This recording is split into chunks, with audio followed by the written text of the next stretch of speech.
Bien, vamos a seguir con la serie del, del aposento alto. Si recordáis, en las prédicas anteriores nos habíamos quedado en cuando Jesús les está haciendo la promesa del Espíritu Santo a sus discípulos.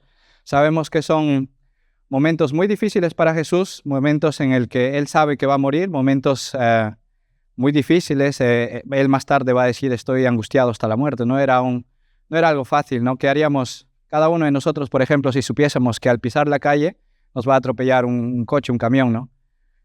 Nos pondríamos a cuenta probablemente con las personas, nos preocuparíamos por nuestros hijos, o por último, en el peor de los casos, no quisiéramos salir, ¿no? Sabiendo que vamos a morir, trataríamos de escapar probablemente a la muerte, ¿no? Y sentiríamos miedo. Jesús sentía miedo, se sentía angustiado por lo que iba a pasar, ¿no? Porque Él sabía lo que le iba a pasar. Sin embargo, Él pone su vida y se somete a la voluntad de su Padre y sigue adelante, ¿no? Con el proceso que estaba preparado para Él.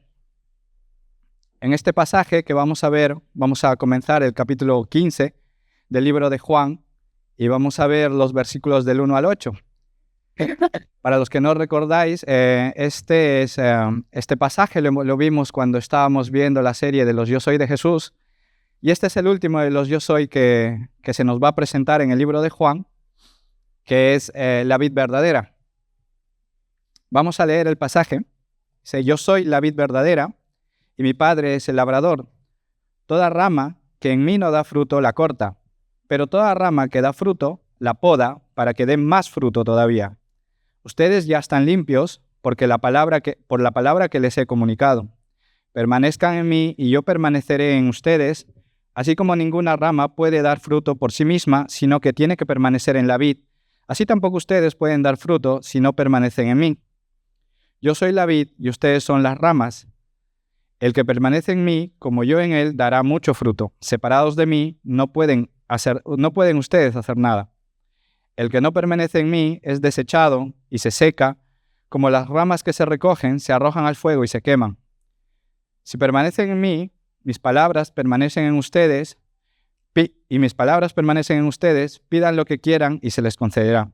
Mi Padre es glorificado cuando ustedes dan mucho fruto y muestran así que son mis discípulos.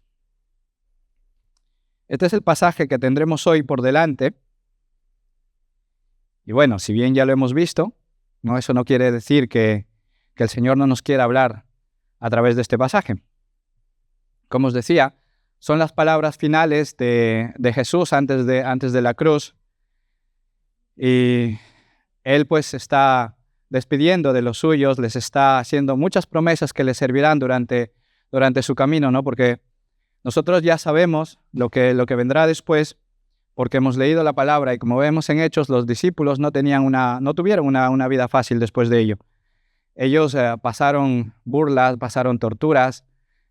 A Juan mismo, que escribe este evangelio, lo metieron en una olla de aceite hirviendo. Sin embargo, salió vivo. Y fue el único de los discípulos que llegó a adultez y murió de viejo. Los demás, unos pues fueron empujados desde lo alto, Esteban fue apedreado y muchas otras situaciones muy difíciles que cada uno de ellos pasaron, ¿no? Entonces Jesús los estaba preparando y a su vez los estaba consolando porque los momentos que tendrían más adelante iban a ser difíciles y Él lo sabía. Sus discípulos obviamente aún no estaban preparados y Él los estaba preparando. Él no les ofrece un libro de autoayuda, no les da una palmada en la espalda. Lo que les ofrece es una entrega, una realidad espiritual. Lo que les da es teología pura, no les da palabras de ánimo. Lo que les da es teología. Como vimos anteriormente, les muestra la verdad sobre la Trinidad, ¿no? Y aquí en este pasaje les va a mostrar cómo debe ser la vida del verdadero creyente. La vida del creyente no se mantiene por fuerza de voluntad, ni por un entusiasmo momentáneo, ni por costumbre. La vida del cristiano se sostiene por unión a Cristo. Eso es lo que nos muestra este pasaje. Y esa unión se va a expresar a través de permanecer en Él. La imagen es bastante sencilla, ¿no? Vosotros conocéis la vid, imagino, alguna vez cuando habéis viajado por Gerona o por ahí habéis visto plantíos de vid, ¿no? Los viñedos. La imagen es sencilla porque en el contexto histórico del pueblo judío, ellos estaban muy acostumbrados a trabajar con la vid. Probablemente nosotros no, ¿no? No sé si alguno conoce a alguien que trabaje en viñedos, pero por aquí es muy difícil, ¿no? Pero en su historia, en ellos, en ese momento era muy fácil. Probablemente el vecino de alguno de ellos trabajaba con la vid. Entonces era algo que ellos tenían muy de por mano, sabían de qué se trataba. Entonces él hace una analogía de sí mismo con esta planta, con este arbusto, y les habla de la vid y sus ramas o los pámpanos o sarmientos que pueden escuchar en otras versiones. El punto de esta enseñanza no es la belleza de la vid o el fruto o lo que se puede producir después de la vid, sino la necesidad que tiene el sarmiento para tener vida, o el pámpano.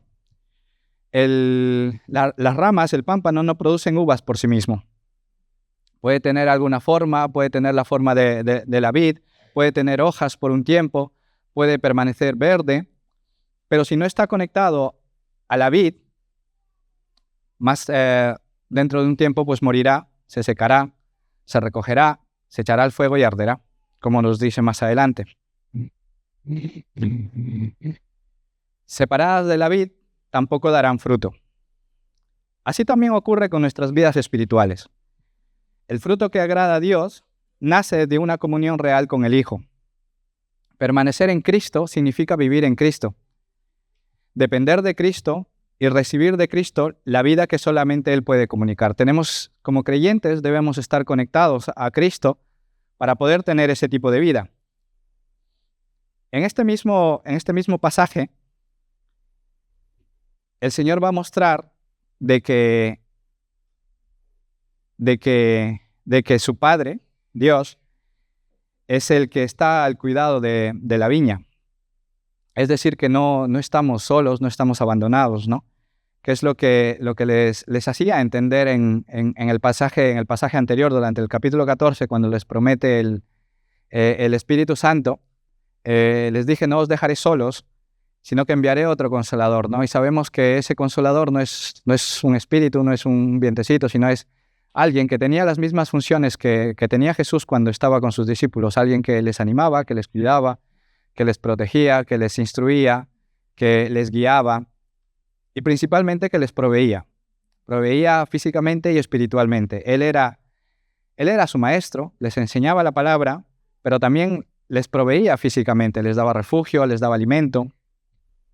Entonces, como habíamos visto cuando estudiábamos este capítulo, Jesús era todo para los discípulos. Y el Espíritu Santo iba a ser todo para ellos también. Iba a ser su fuente de provisión, iba a ser su fuente de instrucción, su consolador, el que les da ánimo, el que les da fortaleza cuando vemos que estamos en una situación muy difícil. Ese es el ministerio del Espíritu Santo. Y aquí el Señor también nos muestra el cuidado del Padre, ¿no? Como les decía, no hay abandono por parte del Padre. Y también hay que tener muy en cuenta de que no nos cuidamos nosotros a nosotros mismos, ¿no? No hay indiferencia del Padre. El Padre trabaja en su viña con sabiduría y con amor santo. Él quita lo estéril y limpia lo que tiene vida para que sea más fecundo. Por eso este pasaje tiene 2 puntos. El consuelo que le va a dar al creyente, consuelo que vamos a tener para poder afrontar estas dificultades que se pueden venir en nuestras vidas, las dificultades que iban a pasar los discípulos en su vida después de cuando Cristo marcha y va al Padre, pero también para nosotros, porque más que nada creo que los adultos podemos tener bastante en claro que la vida pues no todo es color de rosas, ¿no? Siempre hay dificultades en el trabajo, para los jóvenes en las universidades, en el matrimonio, con los hijos, con los padres, ¿no? Siempre hay dificultades. Entonces, este pasaje trae un consuelo para aquellos que creen en Él, pero también trae una advertencia para aquellos que no creen en Él. Porque veremos más adelante que si bien dice que los sarmientos son sostenidas por la vid verdadera, quien es quien nutre a través de la conexión que tienen, es su provisión y su fuente de vida, pero también resalta que aquellos que no están conectados o que aparentan una pseudoconexión, una conexión que no existe en realidad, se cortará, se podará, se echará al fuego y arderá. ¿No? El viñador conoce lo real y no se dejará engañar por la apariencia. La meta final de este pasaje es la gloria del Padre. Y ya de paso, ayer en la reunión que tuvimos en casa de Melissa me hizo acordar algo que es la meta de todo creyente, ¿no? El de dar la gloria al Padre y de disfrutar de Él en todo lo que hacemos. El fruto que el Espíritu produce en el verdadero creyente no es para exhibición humana, es para que el carácter de Dios se vea reflejado en los suyos. Permanecer en Cristo conduce a una vida que honra al Padre con obediencia, amor, temor santo, santidad y perseverancia. Así que, esto era la introducción, así que vamos a entrar en el versículo 1 ya de lleno, y dice, yo soy la vid verdadera. Nos vamos a quedar ahí un momento, y Jesús declara con toda la autoridad que tiene Él, que Él es la vid verdadera. No está haciendo una comparación, no está diciendo palabras por decir, no es algo a la ligera, sino que Él está afirmando que es la fuente genuina y definitiva de vida para todo creyente, para el pueblo de Dios. Ahora, si es que hay una vid verdadera, es muy obvio que también haya una vid falsa o una vid que no da la talla, por así decirlo, ¿no? Y si vemos o recordamos en pasajes del Antiguo Testamento, la Escritura ha usado la imagen de la vid para describir al pueblo de Israel, plantado por el Señor para dar fruto, para producir fruto de justicia, y lo podemos ver en versículos como por ejemplo Salmos 80, del 8 al 16, Jeremías 2, 21 e Isaías 5, del 1 al 7, pero vamos a ver Jeremías 2, 21, si lo puedes poner por favor. Dice en Jeremías, hablando del pueblo de Israel, dice, te planté de vid escogida, simiente verdadera toda ella, ¿cómo pues te me has vuelto sarmiento de vid extraña? Está hablando del pueblo de Israel. Era el pueblo escogido, era la vid escogida, pero sin embargo después se le hace extraña.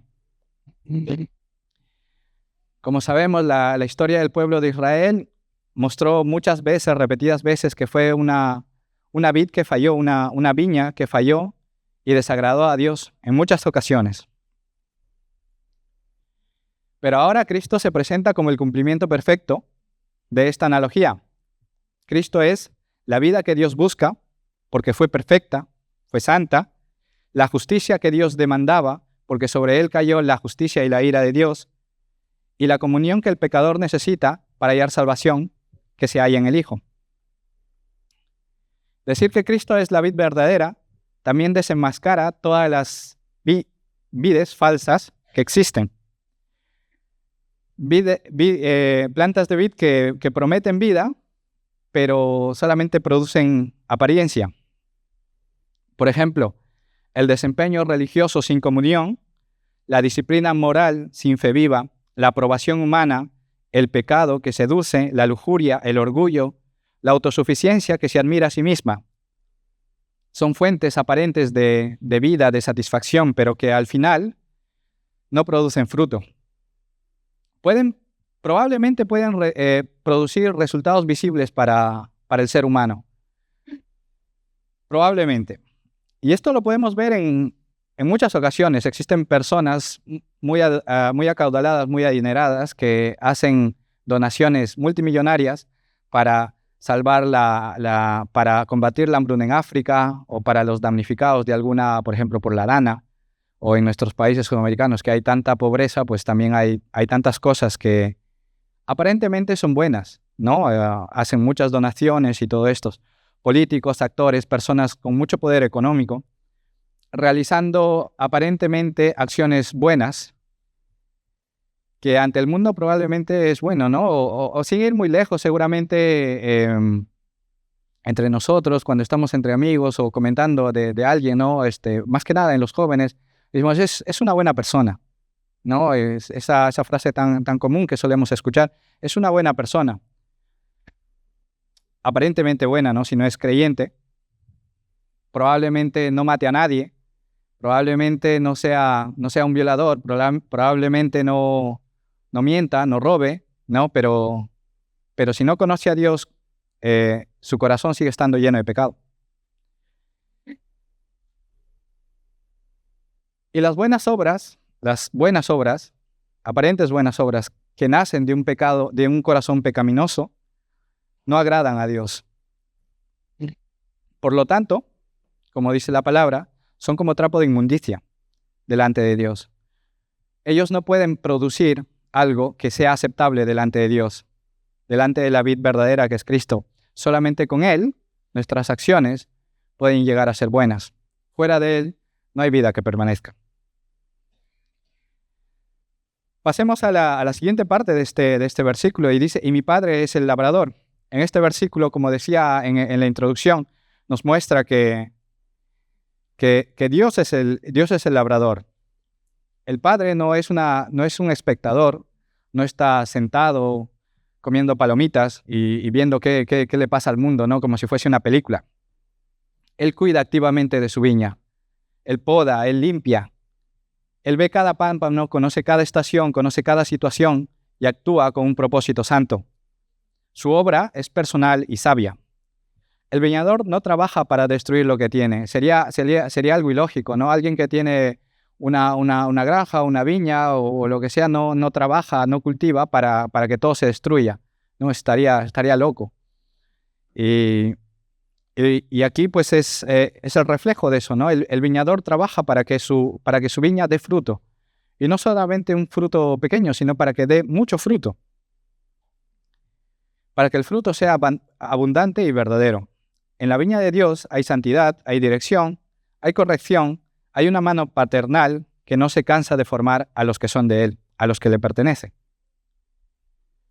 Esta verdad, porque es una verdad, debe fortalecer la confianza del creyente, de aquellos que nos sabemos hijos de Dios, que vemos a Jesús como nuestro Salvador, que nos hemos acercado a Él en arrepentimiento y fe, pues para aquellos, esta verdad debe fortalecer la confianza, la fe del creyente.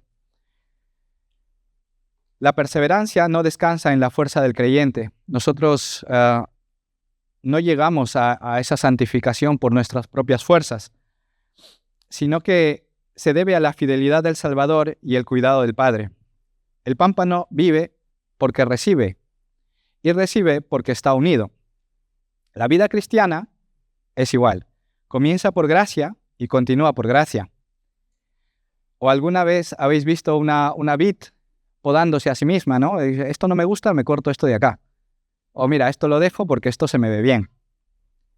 No. Es el viñador el quien cuida y protege y limpia la viña, la vid.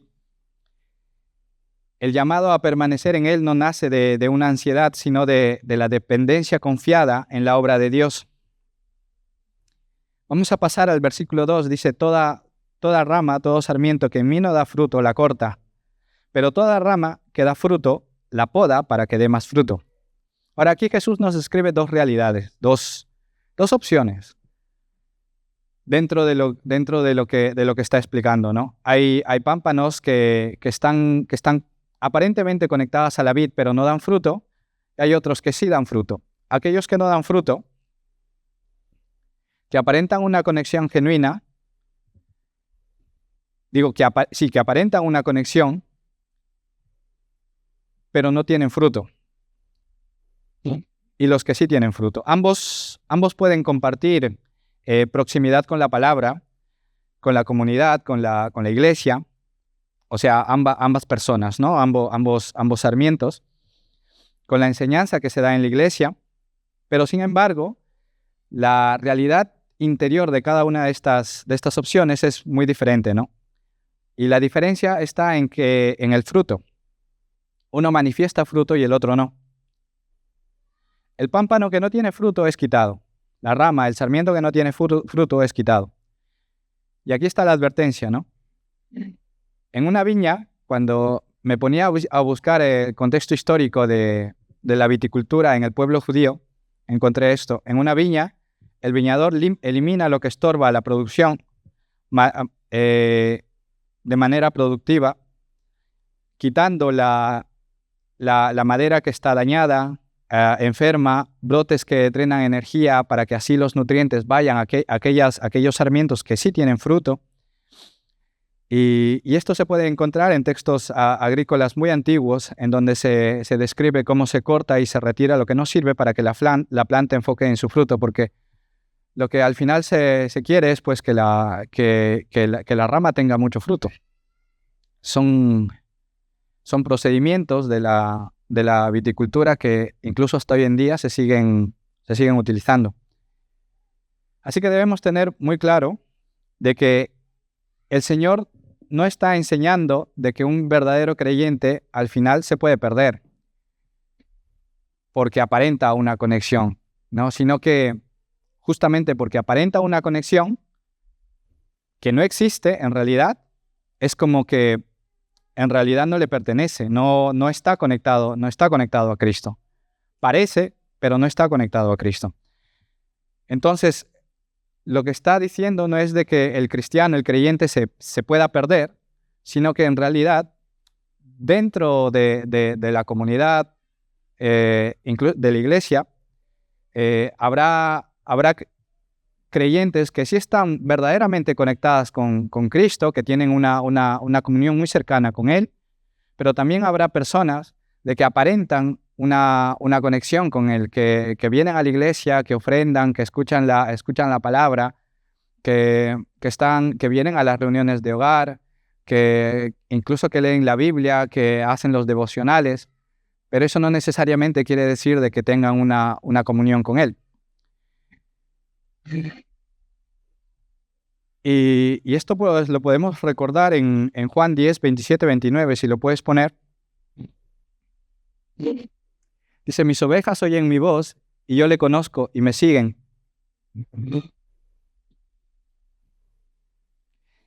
Y les doy vida eterna, y no perecerán jamás, ni nadie las arrebatará de mi mano. ¿El siguiente?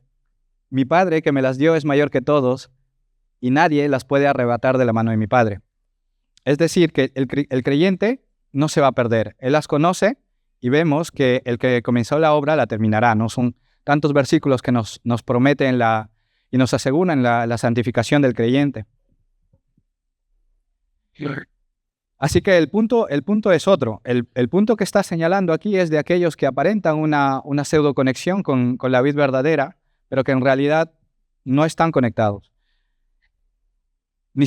Pueden haber estado muy cerca de la luz, pero su relación con la luz, con Cristo, aparentemente estrecha, no existía. En esencia era nula. Lo que más me impactó cuando yo estaba estudiando este pasaje, que no me había dado cuenta anteriormente, era que lo dice minutos, horas probablemente después de que Judas había salido del aposento alto. Judas aparentaba una comunión con Jesús, estaba al costado de él, había escuchado sus prédicas, había estado en el sermón del monte, en las parábolas que él hacía y les decía cuando comían juntos, todas las enseñanzas que Jesús pudo haberle dado en esos 3 años de ministerio que tuvo. Judas estuvo ahí. Pero vemos, ¿no?, cómo no había conexión verdadera con la vid verdadera.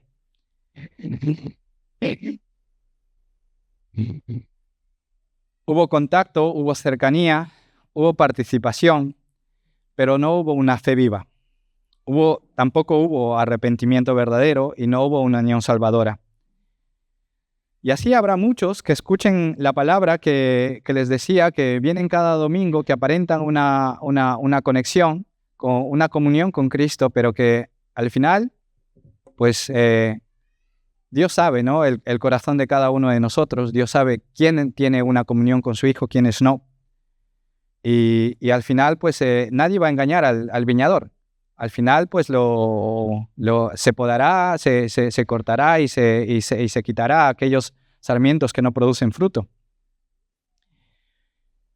Y no sé si esto os trae algún recuerdo, ¿no? Algún momento quizás dentro de la iglesia donde veíamos que ese hermanito venía todos los días, esa hermanita que venían todos los domingos, estaba en todo.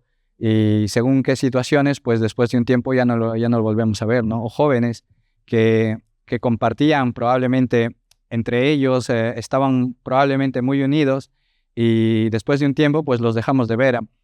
Han pasado tantos por aquí que han venido y después el mundo se los ha llevado. Y ahí quiero recalcar que no es que el mundo se los haya llevado de las orejas, porque no es algo a lo que ellos no quieran ir, porque ellos primeramente no pertenecían a Cristo, venían porque a lo mejor les gustaba la música o porque les gustaban los amigos que conocían, pero ellos pertenecían al mundo. Entonces era más como darle un chuche a un niño, o cuando agarráis al perro y le das una chuche y está que te sigue, pues tal cual, el mundo les ofrece algo y ellos salen, ¿no? Y no vuelven. ¿Por qué? Porque no estaban unidos a la vid. Es un caso muy común dentro de las iglesias. No es algo ajeno que estemos descubriendo ahora, ¿no? Pero el viñador también, si vemos el otro caso, el viñador también limpia el pámpano que da fruto. ¿Para qué? Para que lleve más fruto. El objetivo es que tenga más fruto. La palabra del Señor une purificación, limpieza y fecundidad. El Padre no se conforma con una santidad mínima. No es que ya me convertí, ya sé que no debo mentir, ya sé que no debo robar, que debo amar a mi prójimo y ahí me quedo, ahí me estanco. Sino que es una obra en la que el fruto tiene que crecer. Esto incluye disciplina, esto incluye corrección, esto incluye la formación diaria del carácter, incluye también la obra profunda de la palabra aplicada por el Espíritu. Ahora notemos que el pámpano, el sarmiento, la rama, es parte de la vid. Por lo tanto, en su momento, producirá la uva, ¿no? Que es el fruto de la vid. Pero también démonos cuenta de que producirá vid de manera natural, sin esfuerzo. ¿Por qué es vid? ¿No? Parece un trabalenguas, pero así que vamos a ir un poco más despacio. Si yo tengo un árbol de mangos, me producirá mangos en su tiempo, siempre y cuando los requerimientos previos para que produzca su fruto se hayan cumplido, ¿no? Que tenga abono, que se le cuide, que se le pode, ¿no? Que crezca, que tenga el tamaño suficiente. Y producirá mangos, ¿no? En su debido tiempo. Y si volvemos a la viticultura, el pámpano no se levanta un día y dice, hoy voy a producir vid. Hoy me dan ganas de producir uvas. O hoy no quiero porque estoy cansado, mañana los produzco. Sino que produce de manera natural, sin esfuerzo. Producirá vid porque es vid, ¿no? Pero no será algo forzado. Produce uvas porque es vid. Naturalmente, en su tiempo, producirá. Pero es importante de que tengamos en cuenta de que producirá siempre y cuando haya sido podado, haya sido cuidado, y lo más importante, que haya permanecido unido a la vid. Si no está unido a la vid, se seca, se arranca, se tira al fuego y arde. La limpieza se ve en el amor santo que tiene Dios y que transforma al creyente a través de su espíritu y lo hace más fecundo. La falta del fruto, descrita en los versículos del Antiguo Testamento que pudimos ver anteriormente, hablan de cómo Israel falló debido a la desobediencia que tuvieron hacia Dios. Por lo que la limpieza nos moldea espiritualmente y en carácter para que seamos un reflejo de Jesús y poder tener una vida de obediencia al Padre, como la tuvo Jesús. Jesús fue una persona, fue la persona perfecta, que vivió una vida santa, que tuvo mucho fruto, ¿no? En él hubo gozo, paz, paciencia, benignidad, bondad, fe, mansedumbre, templanza, a montones, ¿no? Él un día no decía, este día me toca dar paz, este día me toca dar paciencia. Incluso cuando estuvo en la cruz, él tenía todo ese fruto al máximo. Eso es lo que quiere el Padre de nosotros. Por ello nos poda, nos limpia, nos cuida. Por lo que se entiende que el fruto es producto, es evidencia de que hay vida. El fruto abarca todo lo que nace de la fe y se alinea con la voluntad de Dios. Es el amor que reemplaza el egoísmo, la verdad que desplaza la mentira, la pureza que vence la impureza, la humildad que derriba la soberbia, la paciencia que sostiene en la prueba, la mansedumbre que responde con paz, la fidelidad que persevera cuando el camino es difícil. Ese fruto no es una perfección inmediata, pero sí es una prueba real de que estamos unidos a la vid verdadera. Allí hay vida, por tanto, allí hay fruto. Y donde hay fruto, y donde no hay fruto persistente, queda expuesta la ausencia de vida, la desunión con Cristo. Por eso este pasaje llama a que seamos serios, a que tomemos su palabra con seriedad. La fe no es una etiqueta. La fe no es vivir una vida de religiosidad, no es una pseudo-unión. El viñador al final conoce el corazón de cada uno de nosotros y él ve lo que el ser humano no puede ver. En su viña no permanecerá la esterilidad disfrazada de religión. Pasemos al siguiente versículo, versículo 2, es el mismo versículo, pero la segunda parte que dice: pero toda rama que da fruto, la poda para que dé más fruto todavía. Vemos de que está hablando de que cuando existe un sarmiento, un pámpano que tiene fruto, lo que hace él es podar, limpiar para que dé más fruto. Como os decía, él quiere que demos más fruto. Ya que estamos hablando de la vid y de su fruto, veremos los procedimientos para entrar un poco más dentro del contexto de la viticultura en el pueblo judío. Y por si alguno se está planteando tener un viñedo, pues pueda ir apuntando. En la viticultura, la poda anual es la clave para que la planta produzca bien. Si no, se desordena y rinde peor. Lo que ellos buscan es que produzca la mayor cantidad de uva. Esto hace que podar y limpiar sea una metáfora que la gente de ese entonces, que el pueblo judío, entendía de inmediato, porque ellos estaban muy familiarizados con el contexto y con los términos que podía utilizar Jesús para explicarnos sobre la unión que debemos tener con Cristo como creyentes. El Señor enseña que el viñador obra de dos maneras distintas. El Padre quita el pámpano que no lleva fruto y limpia el que lleva fruto.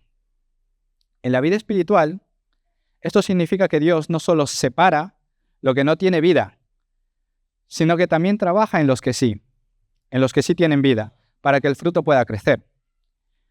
La limpieza incluye una obra inicial y una obra diaria. Podemos ver, creo que lo de la obra diaria se entiende bastante más rápido, porque está hablando de la santificación y la perseverancia, ¿no? Pero también hay un punto inicial, una limpieza inicial. La limpieza inicial es la purificación que Dios concede al pecador por medio de la fe en la palabra de Cristo.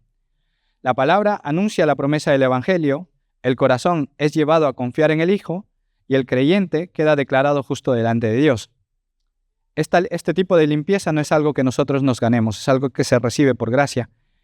Es una limpieza que no depende de nuestra estabilidad emocional, de cómo nos encontremos como creyentes, sino que depende de la fidelidad de Dios al pacto de gracia. No es algo que nos merezcamos, es algo que nos viene a nosotros por gracia. Y luego viene la limpieza diaria, ¿no? El Padre poda con providencia, con corrección y con formación espiritual. A veces esta poda llama a morir a un pecado recurrente, por más pequeño que parezca, ¿no? ¿Por qué? Porque nos está robando vida. A veces llega como la pérdida de algo que obliga a los corazones a soltar ídolos. A veces llega como una prueba que revela orgullo, como impaciencia o falta de fe. A veces llega como una confrontación amorosa de la palabra que desnuda las motivaciones ocultas. ¿O no os habéis sentido confrontados cuando estáis escuchando la palabra, cuando predica sea quien sea, o cuando estéis leyendo la Biblia en un devocional, o cuando estéis escuchando una canción en el coche yendo de camino al trabajo o regresando. Hay una confrontación amorosa del Padre que te está pidiendo algo, que te está queriendo enseñar algo. No, yo creo que como creyentes en algún momento de nuestra vida hemos tenido esto, o lo deberíamos tener, mejor dicho, diariamente. Porque de no tenerlo quiere decir que o nos hemos estancado en lo que estamos, o que nos creemos lo suficientemente buenos que ya no necesitamos corrección. En todo caso, la poda del Padre, la limpieza que nos da el Padre, no es crueldad. Es santidad amorosa que busca un fruto más abundante. Esta poda también muestra que el creyente es propiedad de Dios. El viñador no poda una viña que no es suya. Poda todo lo que le pertenece. Por lo tanto, aquellos que son podados, que son tratados en carácter a través del Espíritu, son porque les pertenecen a Dios. El Padre actúa con un propósito y su meta no es simplemente que sea un creyente activo, sino que sea un creyente santo. No busca el crecimiento numérico, no busca tener muchos creyentes, sino que lo que busca es santidad, crecimiento espiritual. Y donde el Padre obra, el fruto no solo aparece, sino que abunda y madura. Esta enseñanza, esta verdad, sostiene al creyente en la dificultad, que es lo que os venía diciendo desde la introducción, ¿no? Cuando la poda duele, porque va a doler, el creyente puede mirar más allá de sí mismo, más allá de sus fuerzas, más allá de su yo, más allá de su orgullo, de su impaciencia, y empieza a confiar al Padre y empieza a ver al Padre y empieza a confiar en el Padre. La poda humilla, pero también vivifica. Quita lo que estorba y hace espacio para que la savia de Cristo pueda entrar en nosotros y se vea reflejada en nuestras vidas a través de mucho fruto. La poda es necesaria, por más de que duela. En manos del Padre, incluso lo que parece una disminución se vuelve un camino de fecundidad. Pasemos al versículo 3. Dice, ustedes ya están limpios por la palabra que les he comunicado. En griego, sería interesante que lo podáis buscar. En griego, el verbo que suele traducirse poda está relacionado con limpio, tiene la misma raíz. Son 7 letras del abecedario griego, de las cuales 5 son la misma y las últimas 2 cambian de una a otra. Tienen la misma raíz. Ambas palabras tienen la misma raíz y Juan las utiliza aquí en este versículo porque le dice ya estáis limpios utilizando esta palabra y es una conexión lingüística muy natural dentro del pueblo judío.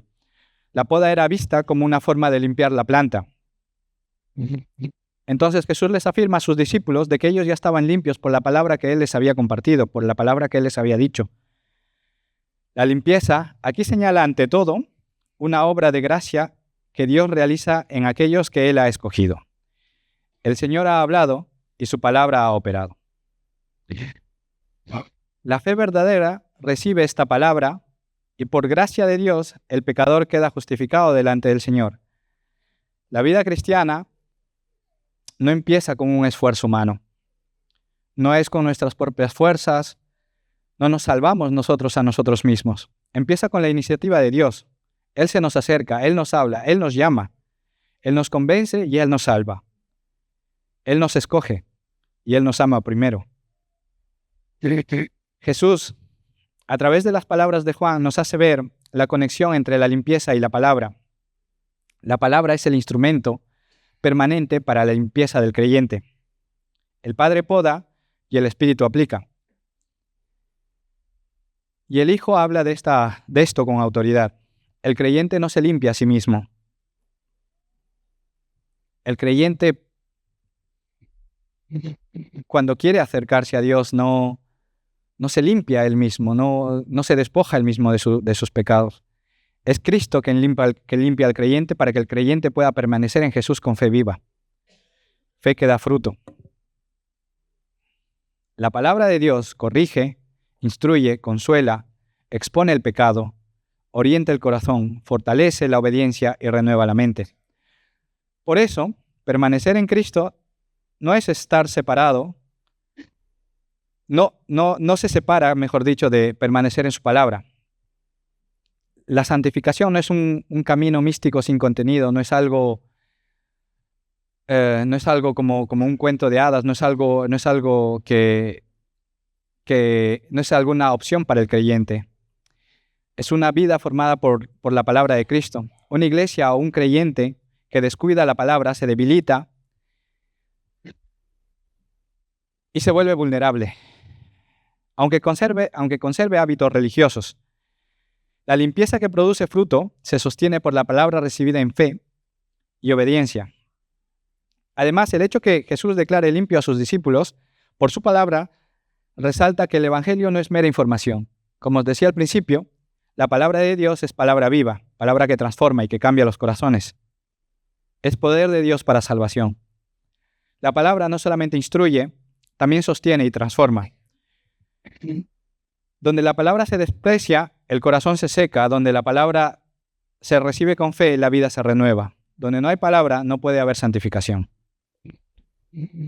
Vamos a pasar al siguiente versículo, versículo 4,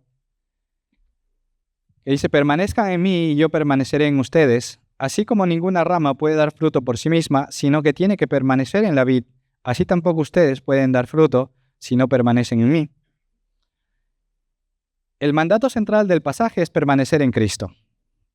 Hay una meta, hay un objetivo detrás, ciertamente, pero nos llama a permanecer en Cristo. Permanecer no es un impulso breve, es una continuidad. No describe un momento intenso, una emoción fuerte.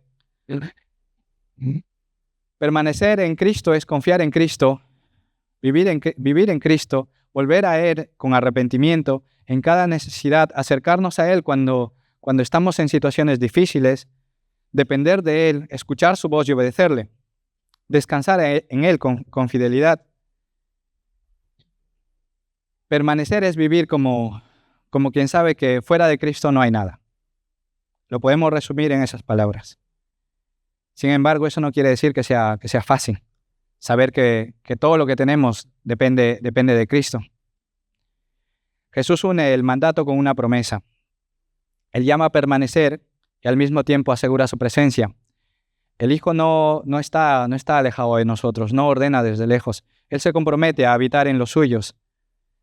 En realidad, se vive por el Espíritu Santo, quien une al creyente con Cristo. Y esto lo vimos en el capítulo anterior, ¿no? Cuando hablamos de la promesa del Espíritu. Escucharían a Jesús a través del Espíritu, Él les instruiría, Él les animaría, ¿no? Es lo que os decía, en momentos de dificultad, ¿a quién acudimos, no? Es aquella voz aquello dentro de nosotros, ¿no? Que a pesar de la prueba nos hace ir adelante con perseverancia, con paciencia, aquello que nos hace resistir a la tentación, aquella sabiduría que cuando estamos leyendo un pasaje la entendemos de una manera que mucho antes no lo habíamos entendido. Es el Espíritu obrando a través de nosotros. Eso es de lo que está hablando acá, ¿no? Él se compromete a habitar en los suyos. La vida cristiana no es una serie de esfuerzos para mantenerse unido a Cristo o mantener a Dios cerca. Es una comunión en la que Cristo, por gracia, sostiene al creyente y el creyente, por fe, se mantiene en dependencia de Cristo. Luego, el Señor expone una ley espiritual. El pámpano no puede llevar fruto por sí mismo si no permanece en la vid. Así tampoco el creyente no puede dar fruto si no está unido a Cristo. Para producir fruto espiritual necesita estar unido a Cristo. Ahora démonos cuenta de algo que no dice que será difícil que produzca fruto, sino que no podrá producir fruto. Es una imposibilidad que le muestra para aquellos que no están unidos a Cristo. Si fuese difícil, tendría fruto. Probablemente no mucho, no siempre, pero tendría. Pero de eso no es lo que está hablando acá. Está hablando de una imposibilidad de tener fruto si no estamos conectados a Cristo, si no tenemos una comunión con Él, si no vivimos en Él, conforme a su voluntad y en obediencia. Como dije anteriormente, se pueden producir logros humanos, se pueden producir acciones que el mundo celebre, se pueden producir obras que impresionen a otras personas. Sin embargo, si no hay unión con Cristo, no se puede producir nada que sea aceptable delante de Dios. Como dije, serán como trapo de inmundicia delante de Dios. Separados de Cristo no existe vida espiritual. Aquí, con este pasaje, se destruye toda confianza en el mérito propio. El creyente no presume. El creyente depende. La fuerza para obedecer, para resistir a la tentación, para amar en medio del dolor, para perseverar cuando la fe es probada, procede de Cristo, no del mismo creyente. El fruto que Dios busca es un fruto que procede de Dios. Por eso, la humildad es inseparable a una vida fructífera. El creyente reconoce que todo lo que ha recibido, todo, lo ha recibido de Dios. Todo. El trabajo, la provisión económica, los hijos, la casa, la esposa, la iglesia, el pastor, los amigos, la carrera, todo. Todo engloba todo.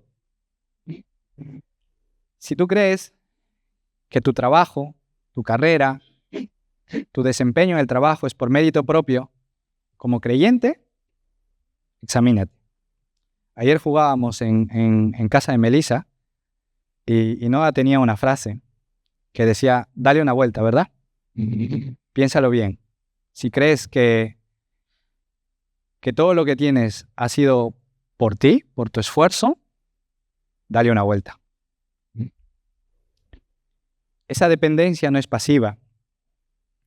Permanecer implica disciplina espiritual, implica escuchar la palabra, implica someterse, implica responder con fe, implica confesar el pecado, implica buscar su santidad, implica caminar en obediencia, implica humillarnos delante de Dios, implica tener una comunión con Cristo y perseverar en oración. Todo eso, sin embargo, es una respuesta a la gracia que nosotros tenemos inmerecida. No es sustituto de la gracia, es una respuesta a ello. No es vida de autosuficiencia, sino que dependemos completamente de Jesús. El Señor también enfatiza que el permanecer es mutuo. El creyente permanece en Cristo y Cristo permanece en el creyente. Es una relación bidireccional. Esa mutua permanencia no confunde al Creador con la criatura. No cometamos este error, no seamos soberbios. Al contrario, afirma la comunidad real que Dios concede por gracia, porque nosotros no la merecíamos. Cristo habita en los suyos y los suyos habitan en Cristo. De esa unión, de esa comunión, nace el fruto. Esta comunión se sostiene por perseverancia, por santidad. El creyente persevera porque Cristo le sostiene a través de su Espíritu. Sin la obra del Espíritu Santo en nuestras vidas, en nuestra santificación, sería imposible que nuestra santificación sea sostenida. El creyente responde permaneciendo por fe en Cristo, que lo sostiene. Cuando Jesús dice, separados de mí nada podéis hacer, Él declara una incapacidad radical para producir bien espiritual. Podemos ver en Romanos 14:23, si lo puedes poner, por favor. Dice, pero el que duda sobre lo que come es condenado, porque no lo hace con fe, y todo lo que no proviene de fe es pecado. Esto no anula la responsabilidad humana. El creyente es llamado a obedecer.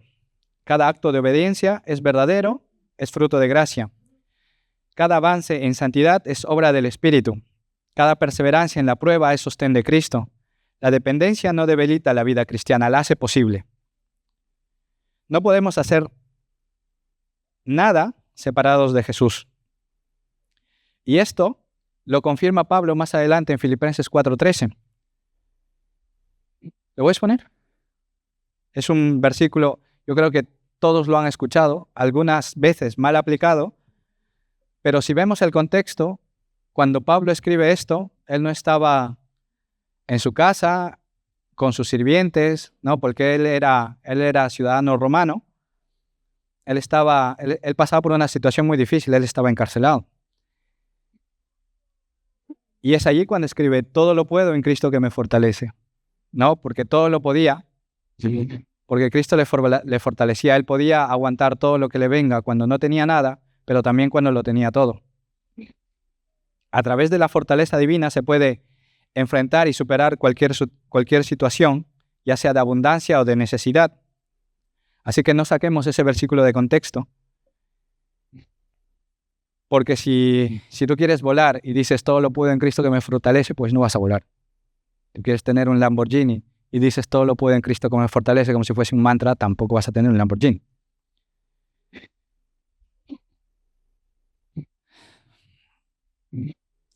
Unidos a la vid verdadera, podremos tener los nutrientes, la fortaleza para hacer frente a la situación, a la tentación, a la enfermedad, a la falta económica, pero también a los buenos momentos, a los momentos de gozo, a los momentos de abundancia, que son al final situaciones que forman nuestro carácter que nos hará ser cada vez un reflejo mejor de lo que es Cristo. Situaciones que el Señor va a usar para limpiar a cada uno de nosotros. Por eso es que las situaciones son difíciles, porque cada uno tiene un corazón que si bien está lleno de pecado, pero no todos están atraídos hacia lo mismo, ¿no? Uno puede ser, por ejemplo, la mentira, otro puede ser el orgullo, bueno, todos el orgullo, algunos más que otros. Entonces, el enemigo es sabio, pues, ¿no? Si te gusta carne, no te va a dar arroz. Y eso es lo que estas situaciones es lo que el Señor usa para limpiarnos. Si lo que hay en tu corazón es amor al dinero, pues probablemente te va a hacer pasar por una situación económica desfavorable. Probablemente, ¿no? No digo que siempre, ¿no? Si tú tienes mucha impaciencia, ¿no? Probablemente te haga pasar por una situación en la que tengas que esperar mucho tiempo. Yo, por ejemplo, tuve que esperar el NIE muchísimo tiempo, ¿no? Y no era fácil, no era nada fácil, ¿no? Y creo que allí el Señor trató conmigo la paciencia, ¿no? Ahora soy más paciente. No perfecto, pero soy más paciente. Pero bueno, son situaciones que el Señor usa para limpiarnos, para podarnos, para que, como os decía, haya más paciencia, haya más gozo, haya más paz, haya más fidelidad, haya más amor, haya más dominio propio, ¿no? Si no permanecemos en Él, todo esto es una quimera, una fantasía. Todo esto es una imposibilidad. Necesitamos permanecer en Él para que este fruto crezca.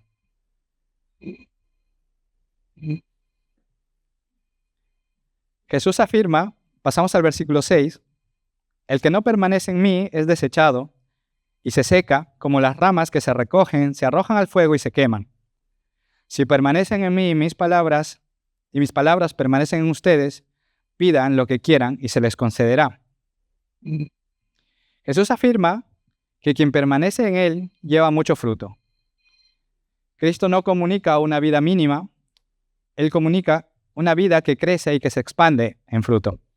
El Padre limpia para que haya más fruto.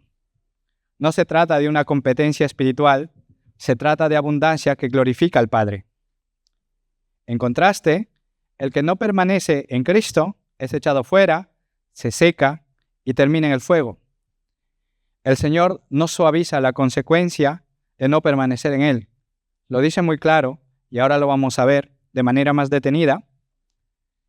El lenguaje muestra separación, pérdida de vida y juicio. Vamos a repasar las 5 cosas que Jesús nos dice en este pasaje que pasará con aquellos que no permanecen en Él. Primero vemos, es echado fuera. Primero vamos a ver el que está en singular, ¿no? Es echado fuera, está hablando de cada uno, de cada sarmiento. Y este quiere decir que ya está condenado, que está separado de Jesús. Vamos a leer Juan 3:18, si lo puedes poner. El que en él cree no es condenado, mas que el que no cree ya es condenado, porque no ha creído en el nombre del unigénito Hijo de Dios. Vemos allí que es condenado el que no cree. Y Juan 6:37, por favor. Todo lo que el Padre me da vendrá a mí, y el que a mí viene no le echo fuera. Esta parte está en singular. Quedémonos con eso un momento, guardémoslo como nota mental. Pasemos a la siguiente acción. Dice la palabra se seca. Nuevamente está en singular. Y aunque esta persona pueda seguir con vida un poco más de tiempo, ¿no? Quiero decir, en esta vida terrenal, por un tiempo más, no tendrá paz, no tendrá gozo. Y lo vamos a ver en Isaías 48:22, por favor.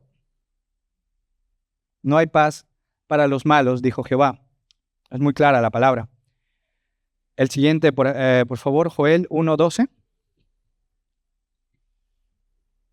La vida está seca y pereció la higuera, el granado también, la palmera y el manzano. Todos los árboles del campo se secaron, por lo cual se extinguió el gozo de los hijos de los hombres. Y Isaías 40:24, por favor. Como si nunca hubieran sido plantados, como si nunca hubieran sido sembrados, como si nunca su tronco hubiera tenido raíz en la tierra, tan pronto como sopla en ellos se seca, y el torbellino les lleva como hojarascas. Como os mencionaba antes, lo que me hizo recordar cuando estudiaba este pasaje, pues era Judas, ¿no? Él es el ejemplo más claro de esto. Porque sabemos cómo acaba la vida de Judas, ¿no? Una vez que entregó a Jesús, se siente culpable, quiere devolver el dinero, se burlan de él, no le hacen caso, tira las monedas y va y se ahorca, ¿no? Las dos primeras acciones nos muestran que la relación con Jesús es personal e íntima, porque habla en singular. Lo vuelvo a leer, dice, se seca y es echado fuera. Es singular. Y ahora veremos las otras tres acciones que nos pone allí y dice, y los recogen, está en plural, y vamos a ver Mateo 13:30. Y al tiempo de la siega yo diré a los segadores, recoged primero la cizaña y atadla en manojos para quemarla. Podemos ver que está en plural, ¿no? Pasemos al siguiente, dice, los echan en el fuego. También está en plural.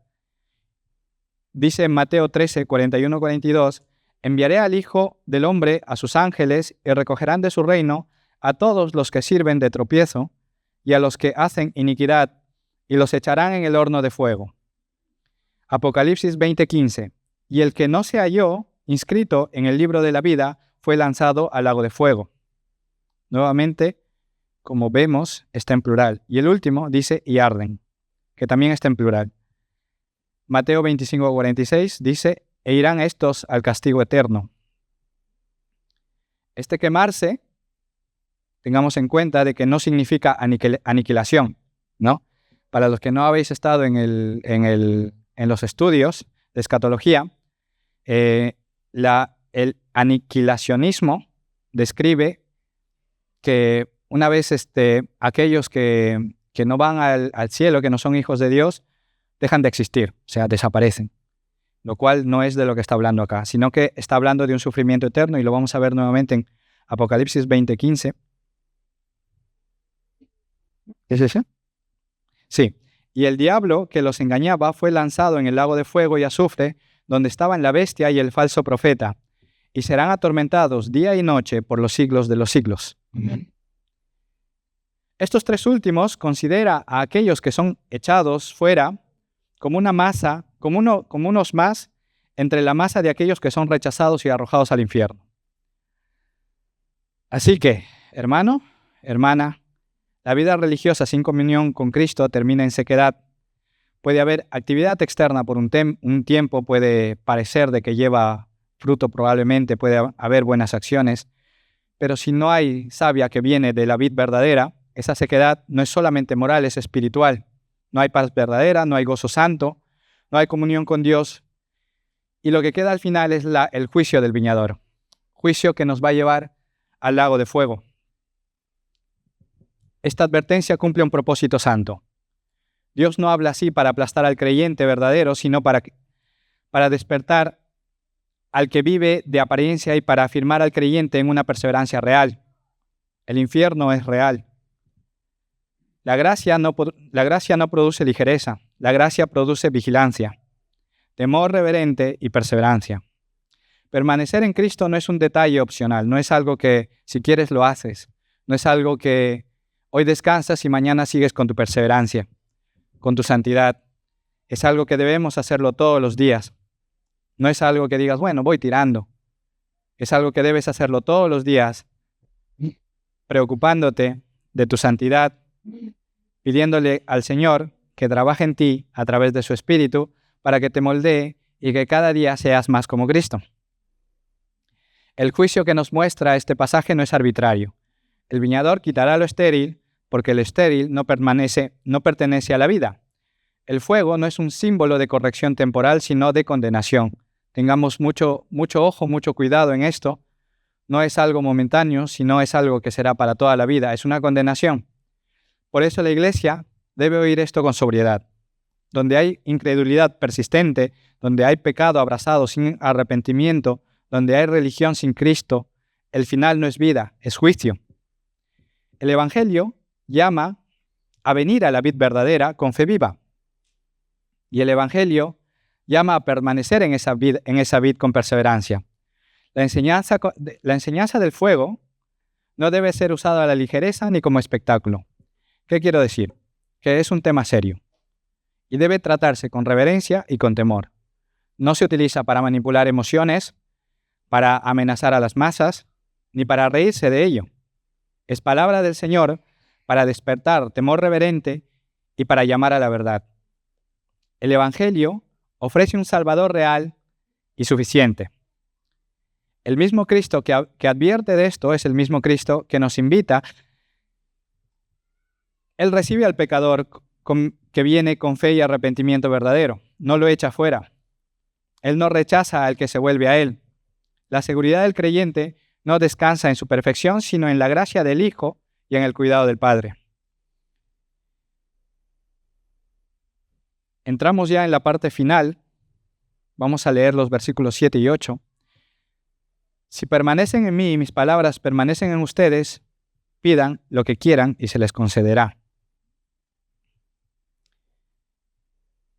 Jesús une el permanecer en Él con una promesa relacionada con la oración. No es la primera vez que lo vemos, sino que anteriormente, en el capítulo 14, también vimos lo mismo. Siempre y cuando nuestra voluntad esté alineada con la voluntad de Dios. Si nuestra voluntad se alinea con la voluntad de Dios, podemos pedir lo que querramos. Si nuestros corazones están alineados con la voluntad de Dios y queremos compartir la palabra, queremos instruir a nuestros hijos con amor, obviamente no vamos a pedir el Lamborghini.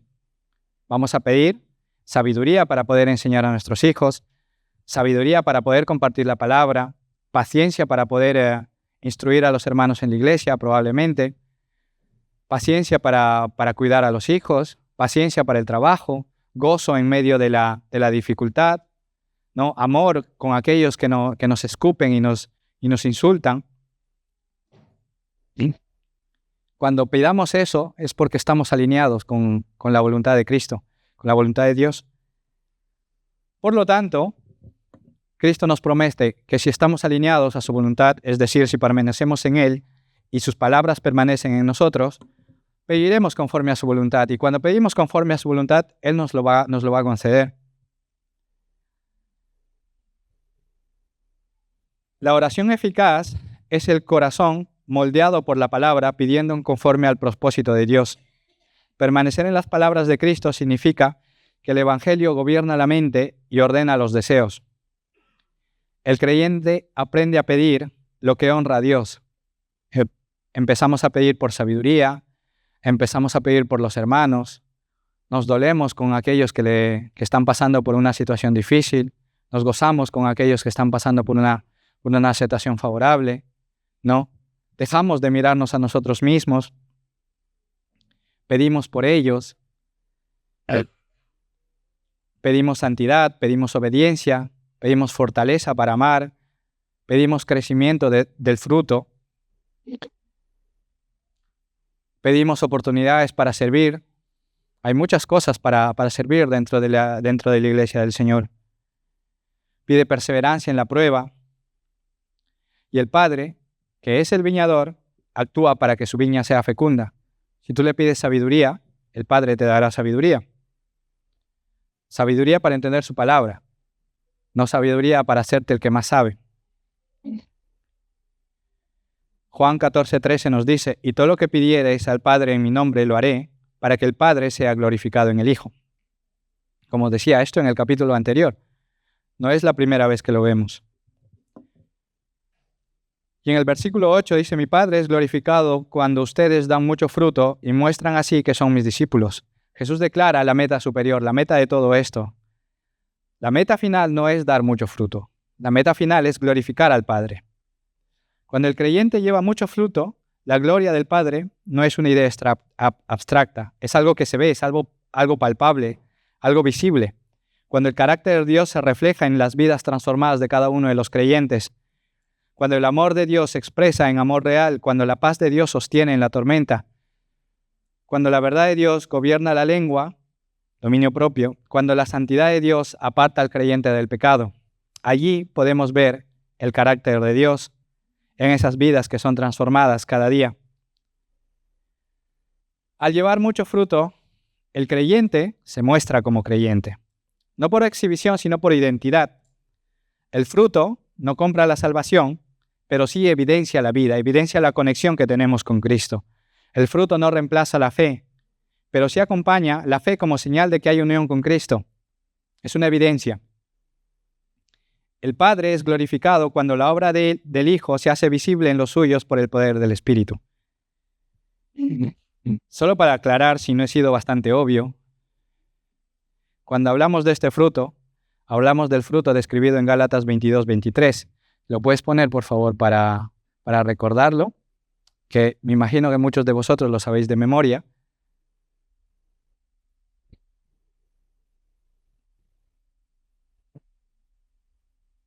Bueno, mas el fruto del Espíritu es gozo, paz, paciencia, benignidad, bondad, fe, mansedumbre, templanza, que es dominio propio. No está hablando de todo esto como un fruto, ¿no? No es que un día pues demuestro paciencia, al siguiente día demuestro amor, al siguiente día demuestro templanza, al siguiente día demuestro gozo, ¿no? Sino que, como os decía al principio, Jesús, estando en la cruz, tenía este fruto al máximo. Él tenía gozo, tenía paciencia, tenía paz, tenía benignidad, tenía bondad, tenía fe, tenía mansedumbre, tenía templanza cuando le estaban clavando los clavos. Cuando le atravesaban el costado, Él tenía todo esto. Y debemos llegar a ese nivel. No nos pide que lleguemos a la mitad, ni a un cuarto, ni a un tercio. Nos pide todo. El pasaje termina con una afirmación que sostiene toda la vida cristiana. El discipulado no es un esfuerzo por producir fruto en la soledad, es permanecer en Cristo, recibir de Cristo y dar fruto por Cristo, para que así el Padre sea glorificado. La iglesia es edificada y el mundo ve una señal de que el Hijo es la vid verdadera.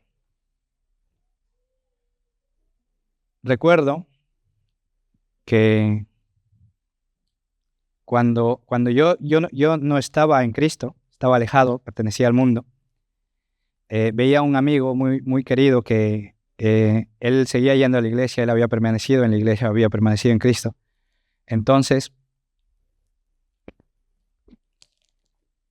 yo lo veía a él y veía esas señales, veía el fruto, veía que tenía paciencia, veía que tenía amor, paciencia, porque yo no era una persona difícil de tratar, pero aún así él trataba conmigo para llevarme a la iglesia. Y veía esa paciencia, ¿no? En un momento, pues dije yo, quería de eso, ¿no? Porque había visto el fruto del Espíritu en su vida. El fruto no es una meta individualista. Cristo forma un pueblo, los pámpanos viven en una misma vid. Esto crea una unidad espiritual real. Esta unidad no se basa en gustos, en según qué procedencias, sino que se basa en una vida compartida. Por eso una iglesia que permanece en Cristo busca en unidad la paz, ama la verdad, practica la disciplina con mansedumbre y se edifica en amor. La comunión visible se fortalece cuando la comunión con Cristo es real. En otras palabras, si queremos que nuestras relaciones horizontales mejoren, maridos, hijos, amigos, primero tenemos que velar por nuestra relación vertical, con Dios, con Cristo. Por último, para ir terminando, la palabra de Jesús en este pasaje llama a una vida centrada en Cristo. Cristo es la vid verdadera.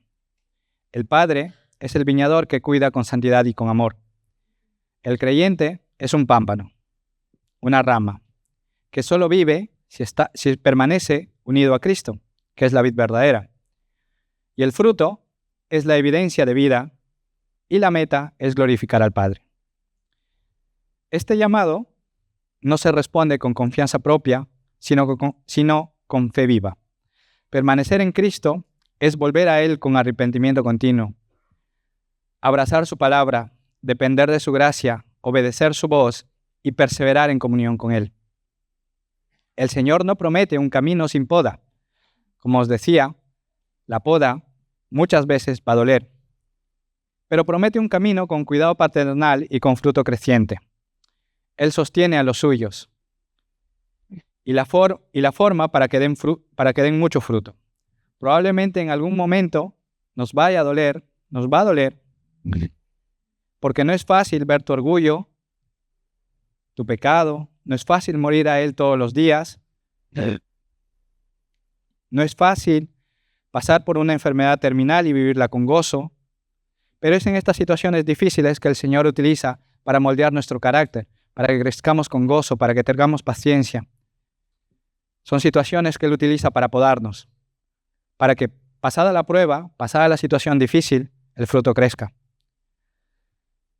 Por eso, la esperanza del creyente descansa en Cristo. El que permanece en la vid no permanece porque sea fuerte, porque sea un gran creyente, sino que porque la vid es viva y fiel. El viñador no abandona su obra, la palabra limpia y el Espíritu sostiene. El Padre recibe gloria cuando el fruto aparece. Permanecer en Cristo también es un llamado para hoy. Donde el mundo ofrece fuentes rápidas de identidad, el creyente encuentra una identidad en la vid verdadera. Donde el mundo promete vida sin santidad, el Evangelio ofrece vida eterna con santificación y perseverancia. Donde la carne quiere autonomía, ir a la suya, Cristo llama a dependencia. Y donde el corazón teme la poda, el Padre poda para que haya más fruto. Permanecer en Cristo es la vida del creyente, y el fruto es la obra visible de esta vida. ¿Dónde estás tú? Examínate. Pídele al Señor que te muestre qué es lo que Él quiere de ti. Si ya permaneces en Cristo, bien, pues produce más fruto. No te quedes estancado. Pero si no estás en Cristo y su palabra te está hablando el día de hoy, corre a Él. Clama por tu alma. Pide perdón y arrepiéntete. Porque lo que te espera es sufrimiento eterno. Lo que te espera es el lago de fuego. Lo que te espera es que te corten, que te echen fuera, que te recojan y que te echen al lado de fuego y ardas por la eternidad.